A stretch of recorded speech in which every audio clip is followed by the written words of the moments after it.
Hello అండి. ఈరోజు శనివారం కదా, వెంకటేశ్వర స్వామికి నేను స్వీట్ చేస్తాను. స్వీట్ ఏంటంటే ఇలా ఆరిది చేస్తున్నాను. ఎందుకంటే చిన్న గ్లాసు బియ్యం నానబెట్టి మిక్సీ వేసాను మెత్తగాన కొంచెం. తర్వాత వచ్చి మనం ఎసరు పెట్టుకుంటున్నాం. చిన్న గ్లాస్ తోటి ఈ గ్లాస్ తోటి బియ్యం వేసాను, ఈ గ్లాస్తో పాలు, ఈ గ్లాస్తో 4 గ్లాసులు, 1 గ్లాస్ పాలును 3 గ్లాసులు నీళ్ళు పోయాలి. 2 వేసాను, 3 మళ్ళీ చిక్కగా ఉంటుంది కొంచెం. మనం 4 వేసుకోవచ్చు, 5 వేసుకోవచ్చు. ఇంకో గ్లాసు నీళ్ళు పోస్తున్నాను. 4 గ్లాసుల నీళ్ళు, 1 గ్లాసు పాలు పోసాను. దానికి మనం ఇట్లాగా బెల్లం వేసుకోవాలి. పెసర కాగేటాక ఇది ఆరిది అంటారు.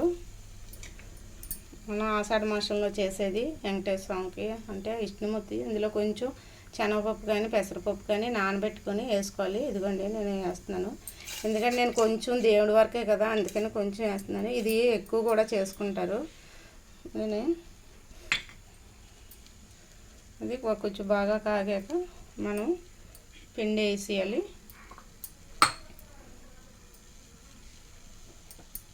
తెరలేటప్పుడు మనం పిండి వేయాలి.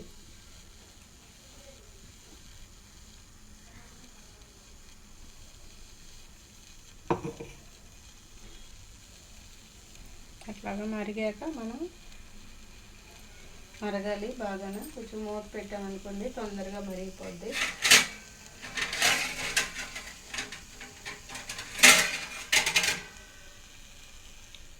కొంచెం మూత పెడదాం, తొందరగా మనకు కాగుతుంది, తొందరగా అయిపోద్ది. ఏంటంటే మనకి ఇది ఆషాఢ మాసంలోని అట్లాగా వెంకటేశ్వర స్వామికి పెడితే మంచిది. వెంకటేశ్వర స్వామి అంటే మహావిష్ణువే కదా, అందుకని ఆషాఢ మాసంలోని ఎట్లాగా చేసి పెడతారు. నేను ఈరోజు ఆరిదే చేస్తున్నాను. ఆరిది అంటే చాలా వెంకటేశ్వర స్వామికి చాలా ఇష్టం.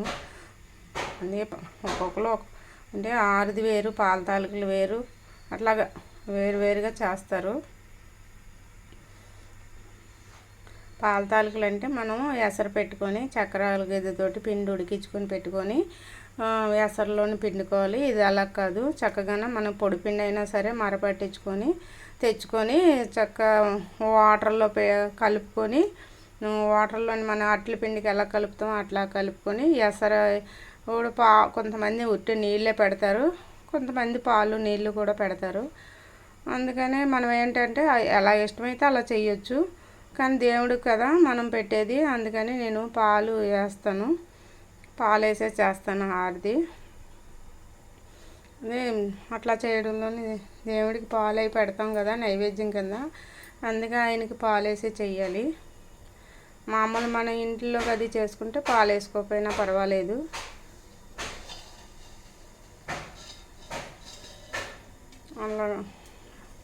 అలా కలిపేసి మనం 1 గ్లాసు పిండికి 5 గ్లాసులు నీళ్ళు పోసుకొని ఎసరు పెట్టుకోవాలి.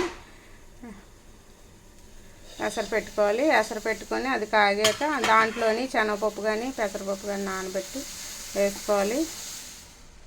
ఇవ్వండి ఇలాగ తెరలేటప్పుడు మనము ఈ పిండి వేసేసుకోవాలి. ఇదిగోండి పిండి ఇలాగా చక్కగాను. ఈ గ్లాస్తో బియ్యం నానబెడితే ఈ గ్లాస్ వచ్చి కొంచెం వచ్చింది. ఇదిగో చూడండి, మిక్సీలో వేసేసుకోవచ్చు. మనకు కొంచెం అయితే ఎక్కువ అనుకోండి పొడి పిండి ఆడించుకుంటారు కొంతమంది. నేనైతే ఇలాగా కొంచెమే కనుక ఇట్లాగ వేసేస్తున్నాను.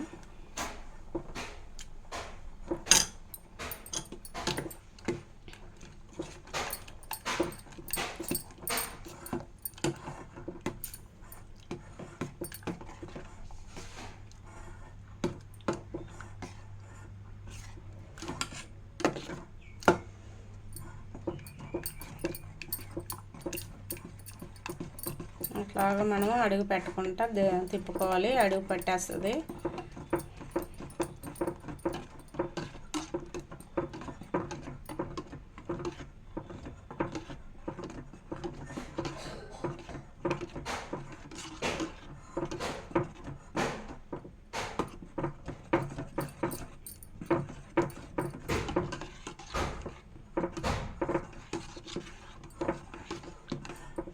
ఇది ఏంటంటే ఒకరు వేస్తుంటే ఒకరు తిప్పాలి.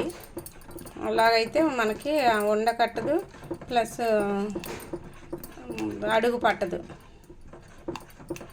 ఎందుకంటే మన ఎసరులోని పోసేటప్పుడు ఉండ కట్టేస్తుంది. అలా ఒకరు పోస్తుంటే ఒకరు తిప్పుకుంటుంటే సరిపోద్ది. ఎక్కువ చేసుకుంటే, తక్కువ చేసుకున్న వాళ్ళు అయితే ఒకరిలే పోసేసుకోవచ్చు.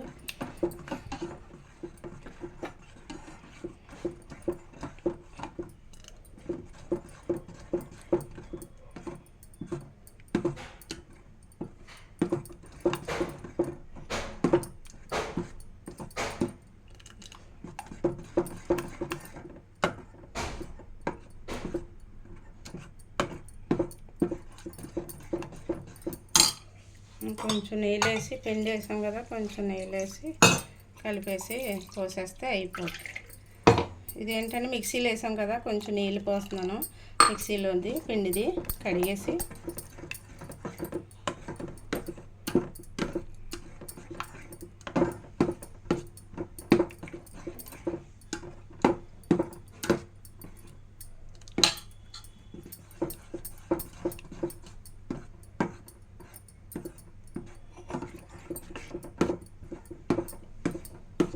ఇప్పుడు ఇలా చక్కగా అయింది కదా.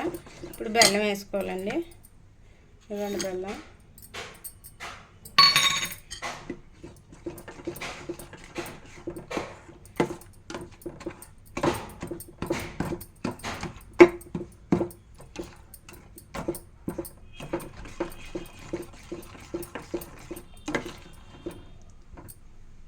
మనం పొడిపిండి ఆడించుకునే కంటే ఇట్లాగా ఇలా మిక్స్ చేసి వేసుకుంటే బాగా టేస్ట్గా ఉంటుంది.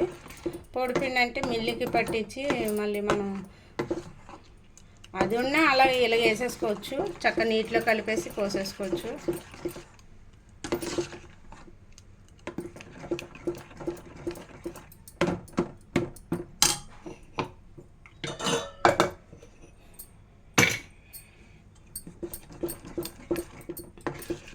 ఇందులోని కొబ్బరి ముక్కలు ఉంటే కొబ్బరి ముక్కలు కొంచెం నేతిలో వేపి వేసుకోవచ్చు. పచ్చి వేయచ్చు, పచ్చి కూడా వేసేయచ్చు ఎసరులోని.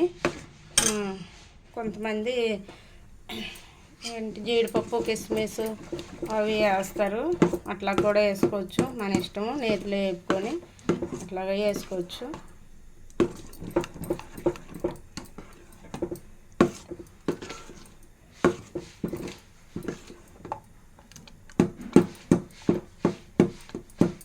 బెల్లం ఉంది కదా, కరగాలి కదా.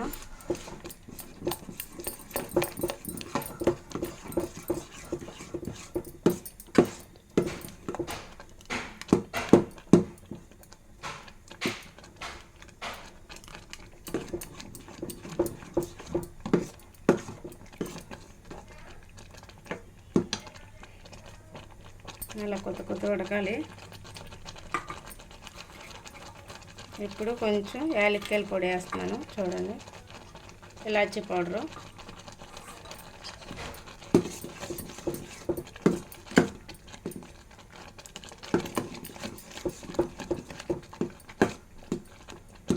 ఇలా ఉడకాలి. కొంచెం నెయ్యి కూడా వేసుకుంటే బాగుంటుంది.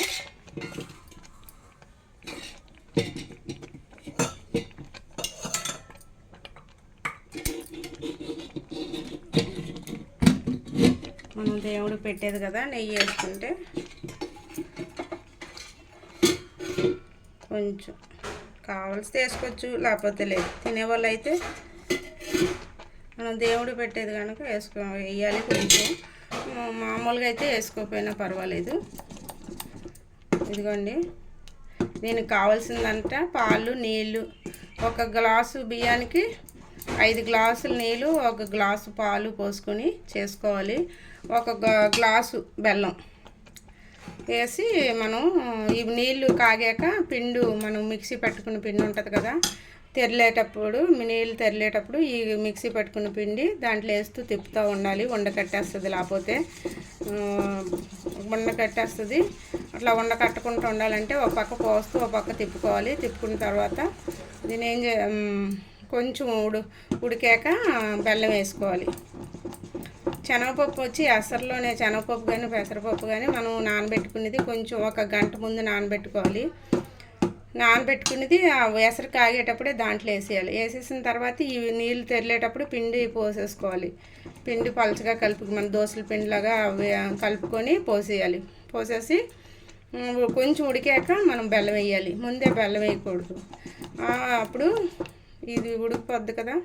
బెల్లం వేసాక ఉడికాక ఇలాచీ పౌడర్ వేసి కొంచెం నెయ్యి వేసి ఇంకా ఆపేసుకోవడమే. మనం ఇట్లా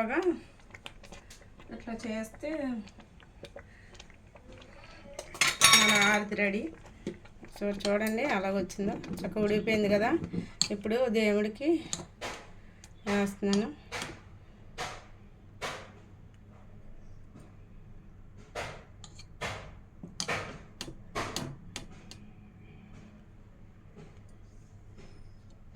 ఇది పోసేటప్పుడు మాత్రం ఒకరు పోసి ఒకరు తిప్పుకోవాలి.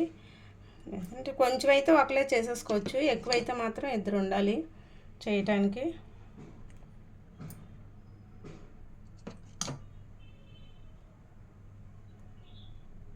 ఈరోజు శనివారం కదా, వెంకటేశ్వరంకి స్వీట్ పెడతాను నేను ప్రతి శనివారం. ఈ రోజు నైవేద్యం ఇది శనివారం. అట్లా మీరు కూడా ట్రై చేయండి ఒకసారి.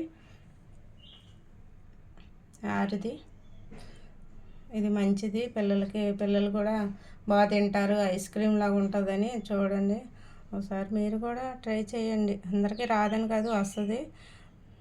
రాలేని వాళ్ళు చూసి నేర్చుకుంటారని ఈ వీడియో చేశాను.